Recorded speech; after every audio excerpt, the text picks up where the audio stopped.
ஏங்க உங்களுக்கு கொஞ்சமாச்சும் அறிவு இருக்கா இல்லையாங்க? டாக்டர் இன்னைக்கு நேரத்தோட செக்கப்புக்கு வரணும்னு சொல்லிருக்காங்கல்ல, என்ன ரெடியா சொல்லிட்டு நீங்க என்ன பண்ணிட்டு இருக்கீங்க? இன்னொரு நாளைக்கு போய்க்கலாமே. ஏங்க இன்னைக்கு தானே டாக்டர் டேட் கொடுத்துருக்காங்க, இன்னைக்கு போலன்னா ஏன் வரல அவங்க கேட்க மாட்டாங்களா? சரி அவங்கள விடுங்க, நமக்கா வச்சு நம்ம குழந்தைய போய் நம்ம பார்க்கணும் இல்லையா? ஏங்க இப்படி அமைதியா இருக்கீங்க? ஏதாச்சும் பேசுங்க.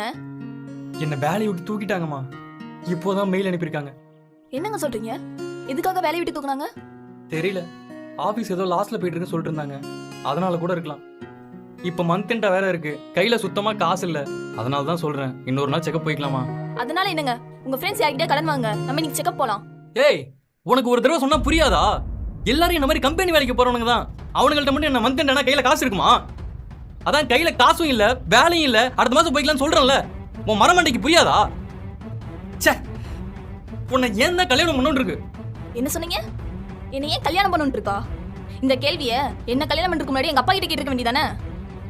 எங்க வீட்ல நான் ஒன்னும் பாரமா இருக்கேன்ல உங்களுக்கு கல்யாணம் பண்ணி கொடுக்கல. எங்க வீட்ல நானும் ராணி மாதிரி தான் இருந்தேன். கட்டின பொண்டாடி சந்தோஷமா வச்சுக்க முடியலனா நீங்களே இது கல்யாணம் பண்ணணும்னு நினைக்கிறீங்க?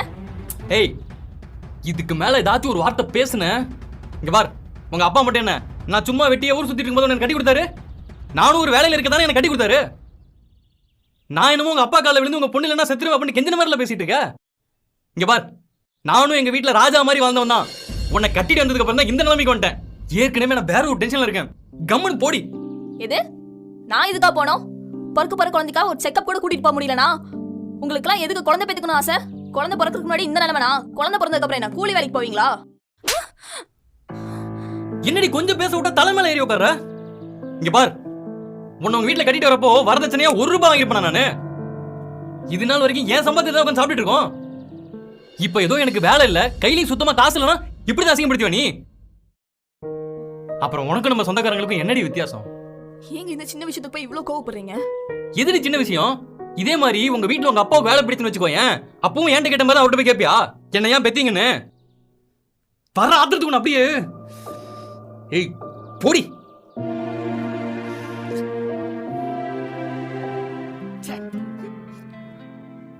ஏய் மகா, இங்க பாரு, வேலை போன டென்ஷன்ல யார் மேலே இருக்க கோவத்தை உன் மேல காட்டிட்டேன்டி. நீ எதுவும் மனசுல வச்சுக்காத, என்ன மன்னிச்சிருமகா. ஏய், அதான் நான் சாரி கேட்குறேன்ல, ஏதாச்சும் பேச. இப்போ என்ன, உனக்கு செக்கப்புக்கு போக காசு வேணும் அவ்வளோதானே? இரு, இப்போவே இந்த பைக்கை வித்துட்டு வந்துடுறேன். ஏங்க நீங்கள் பைக்கெல்லாம் ஒன்றும் விற்க வேண்டாம். உங்ககிட்ட எப்போ காசு இருக்கோ அப்போ செக்கப் போகலாம். உனக்கு என் மேலே எதுவும் கோவம் இல்லையே? அப்படி ஏதாவது இருக்குன்னா சொல்லிடு, இப்போவே அந்த பைக்கை வித்துட்டு வந்துடுறேன். இல்லை, கோவம்லாம் எதுவும் இல்லை. சரி, கொஞ்சம் சிரிங்க.